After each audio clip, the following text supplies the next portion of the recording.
Charlie Rose for CBS, I believe it was the early morning interview for his morning show that he hosts now on CBS, interviewed former Vice President Dick Cheney. The name of the interview, title of the interview is Dick Cheney Unchained. Which in and of itself is really insulting considering how much Cheney held back progress, and Django Unchained was about pushing through oppression and fighting for progress. And if anybody's unchained, it's my opinion that Barack Obama in his second term is Barack Obama unchained. But anyway, Dick Cheney still, same old line, out there trying to fiercely defend his effed up legacy that Barack Obama is making the world unsafe. And it was he and President George W. Bush that were the true people trying to stop the proliferation of nuclear weapons. And that's why they went into Iraq to stop the weapons of mass destruction there that they lied about and never existed. And they went up and stirred the hornet's nest and spurred on countries like Iran to say, like, oh God, we have Afghanistan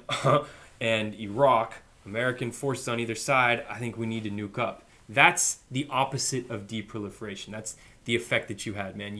You have no idea of like right and wrong, and you're just a little. I mean, what do you really expect? You're just a lowly congressman from Wyoming who just sucked that national security teat under the George, H.W. Bush administration on through the Bush administration, and just fed them the information they want to hear. And we're just so totally pro defense contractor and military industrial complex. You just that old politics, and you just got power and you.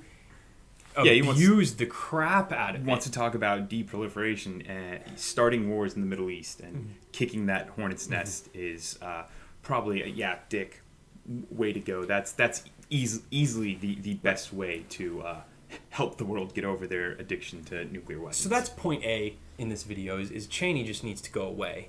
And point B, CBS and Charlie Rose on the day of Obama's State of the Union, why are you giving him any FaceTime? And Charlie Rose, you really came off not looking, I don't think, the way you wanted to look. Because on your late night show, on the Charlie Rose Show on PBS, you oftentimes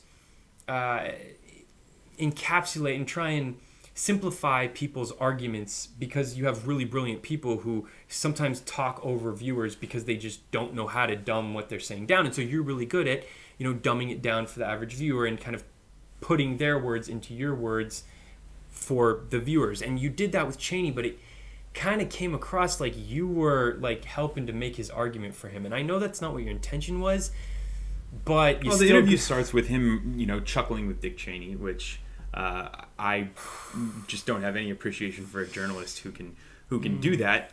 But I do have a lot of respect for Charlie Rose, so I am deeply conflicted. But less so now, unfortunately. But the way you were describing him, putting Dick Cheney's words into layman terms, I guess you'd say, is that he said, Barack Obama is trying to lower the United States down a peg, down a notch, their standing in the world, in terms of their standing in the world, and that unless someone stops him, that he is posing some there's all grave kinds of threat. like violent undertones to that Exactly. And for Charlie Rose to be the one who's saying and for that CBS, an all around legitimate like news organization, and to be giving him that platform is disgusting. I didn't mean to cut you off. No, but then it's also, this interview is going to be probably a small pimple on the ass of Barack Obama's State of the Union speech, which... Oh, it's not even going to come up because